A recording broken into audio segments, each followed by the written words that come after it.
Добар ден, драги ученици, јас сум Ана Аврамовска, наставник по географија во Основното училиште Лазо Ангеловски во Скопје.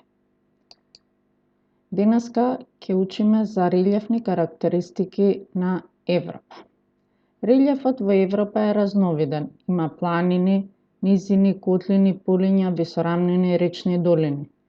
Низините во Европа зафаќаат 84%, најголем простор од релјефот, 60% се простори до 200 метри, 24% се од 200 до 500 метри и 16% е ридско-планинскиот релјеф над 500 метри. Средна надморска височина е 300 метри и Европа е најнискиот континент заедно со Австралија. Тука дејствувале внатрешните сили од кои што се создале планините, котлините, а од надворешните сили се дооформиле постоечките и ги имаме речните долини, пештерите, јамите, слично.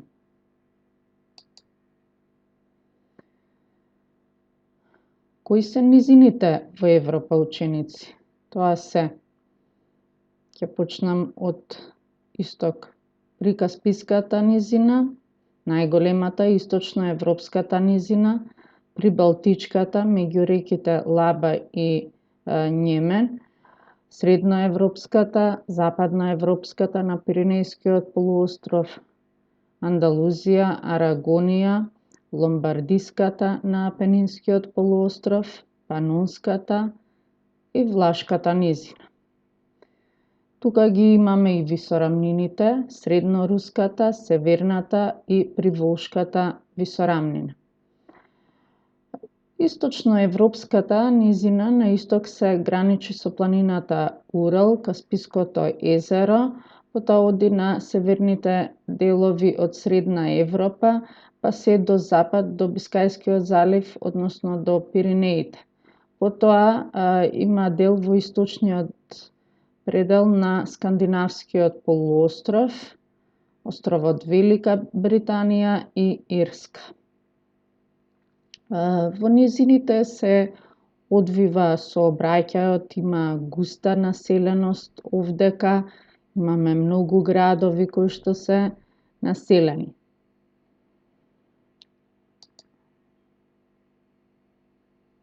Панонската низина, еве фотографијата, таа е посредниот тек на реката Дунав, се граничи на североисток се Карпатите, запад Алпите и Динаридите. Викаме дека таа е дно на некогашно Панонско море, а подоцна езеро. Пред многу векови истекло во Црното море преку Гердапската клисура. Реките продолжиле да течат по дното на исушеното езеро, носејќи песок, мил, чакал, глина, кои што се таложеле и овие наноси настанале многу плодни почви. Влашката низина, по долниот тек на реката Дунав, на север се Карпатите. Тука имаме, се одгледуваат голем број на земјоделски култури кои што се. Потоа на Апенинскиот полуостров во северниот дел на Италија ни е Ломбардиската низина, по течението на реката По. Оваа низина, рековме дека во минатото била залив на Јадранското море, а реките од Алпите го носеле милот, глината, песокот и ја направиле доста плодна оваа низина. Прикасписката низина е наша најниска низина со подморското ниво минус 28 метри. Сега тука ни се реките Волга, вливот на реката Волга и вливот на реката Урал. Планини Во Европа планините, односно се поделени според староста на стари грамадни и млади верижни планини. Младите верижни планини, тие настанале во поново време, се поврзани во верига долга до неколку километри. Оваа верига има повеќе високи врвови, остри врвови со многу стрмни падини. Страните, рековме дека исто така се доста стрмни. Старите грамадни планини во минатото биле млади верижни, каде што рековме биле набрани во една верига поради многобројните внатрешни и надворешни сили се зарамниле, односно се раседнале меѓу себе и така настанале како одделни планини. Поради староста делувале надворешните сили, сонцето, водата, исто така врнежите и овие врвови се зарамниле, како што реков, и имаме благи страни и падини. Млади верижни планини ученици се Пиринеите, кај Пиринејскиот полуостров меѓу Франција, Шпанија и Андора. Потоа продолжуваат Алпите, Карпатите, Апенините на истоимениот полуостров, Динаридите, Шарскопинската област и Стара планина или Балкан. Алпите се млади верижни планини, тие настанале во средината на терциерот за време на алпската орогенеза. Имаат правец на протегање запад-исток, највисок врв тука се знае Мон Блан со 4810 метри надморска височина. Имаме и најпознат ледник Алеч во Швајцарија. Тој настанал во глацијалниот период, имаме и многу глацијални езера на оваа планина. Други најпознати врвови ни се Матерхорн, Монте Роза, Триглав и други. И викаме дека овдека имаме многубројни туристички места, каде што се одвиваат зимските спортови. Такво едно е Шамони, каде што за прв пат се одржале првите олимписки зимски игри. На Алпите ги имаме, Алпите ги имаме во 7 држави, и тоа Франција, Швајцарија, Италија, Австрија, Германија, Лихтенштеин, Словенија. На оваа табела ги гледаме највисоките врвови на планините и нивната надморска височина. Тука би кажала, на високите планини имаме превали. Тоа е најниската точка меѓу две возвишенија кои што се. Превалот на Алпите е Бренер, кој што ги поврзува тука Германија и Италија. Исто така други превали имаме дека на рабовите кај Пиринеите, кај Гердапската клисура меѓу Влашката низина и Панонската низина и многу други вакви превали. Кои се стари грамадни планини, ученици? Ќе започнеме од исток. Тоа е планината Урал, која што има правец на протегање север-југ. Таа е природна граница меѓу континентите на Исток Азија, на Запад Европа, потоа скандинавските планини на истоимениот полуостров. На Велика Британија ни се планините Каледонски, Гремпиенски, Пенински, Камбриски. На Пиринејскиот полуостров се Кантабриски, Иберски, Кастилјански и Бетски планини. Потоа во Франција го имаме средишниот масив или централен масив, планината Јура, која што е меѓу Швајцарија и Франција, посеверно се Вогезите, во Белгија се Ардените, во Германија планината Шварцвалд, рудните планини меѓу Чешка и Германија и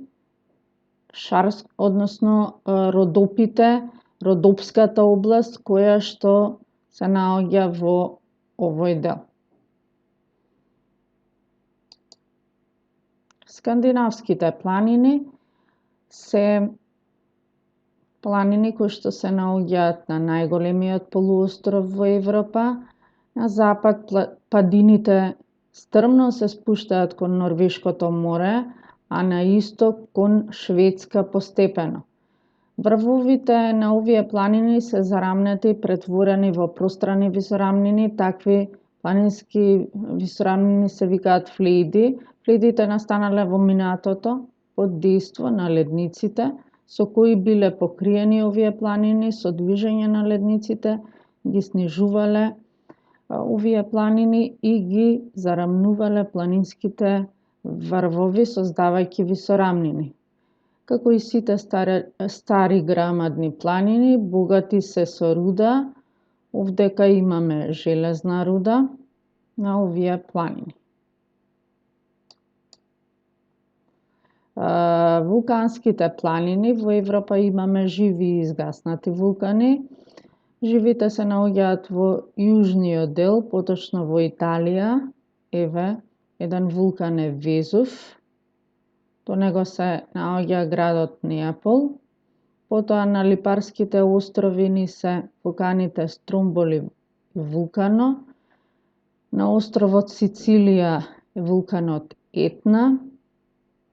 На островот Крит Псилоритис. На истоимениот остров е вулканот Санторини. Исланд е вулканот Ветна Јеку. Фотографиите еве ги од вулканите. Во нашата држава имаме изгаснати вулкани кај Кратово и Злетово. Исто така вулканите, рековме, имаат негативности каде што можат да го загрозат земјиштето, растителниот, животинскиот свет, па и населените места, а позитивно тоа што е од ерупцијата од лавата, која што се прави при самата ерупција, имаме пепел. Тој пепел е корисен за плодно земјиште. Типови на релјеф, кои што настанале под дејство на надворешните сили и се создале облиците. Имаме повеќе облици, но овдека јас во оваа табела издвоив неколку, да видите на фотографии како изгледаат. Во Европа ги имаме следните типови на релјеф: флувијален, карстен, абразивен и глацијален релјеф. Флувијален е настанат под дејство на силата на речната вода. Еве, тука облик е водопадот во се Плитвичките езера во Хрватска. Потоа друг облик е речната Ада кај реките, односно реките Дунав и притоката Сава во Белград, Србија. Потоа карстниот релјеф е настанат под физичко и хемиско дејство на атмосферската, површинската, подземната вода. Ова е подводната пештера Врело кај Матка, ја препознавате сигурно. Подлабочина е прва на Балканот, втора во Европа. Потоа Постоинската јама во Словенија, која што е абразивен релјеф под дејство на брановите, на езерата, морињата и океаните. Ова е еден облик Томболо, Свети Стефан во Црна Гора и клифот на Охридското езеро, кое што се наоѓа Свети Канео. Глацијален релјеф настанат под дејство на мразот и снегот. Тука имаме ледници, ова е ледникот Алеч, што се наоѓа во Швајцарија. Домашна работа, ученици, треба да ги одговорите овие прашања. Каков релјеф преовладува во Европа? Наброј ги најголемите низини. Наброј некои поголеми планински масиви. Кој е највисок врв во Европа? Наведи некои од вулканските планини и нанема карта да се напишат планините и низините во Европа. Оваа домашна ќе ја дадете на преглед кај вашите наставници. Тоа би било за оваа лекција. Се гледаме во некој од наредните видеа. Благодарам.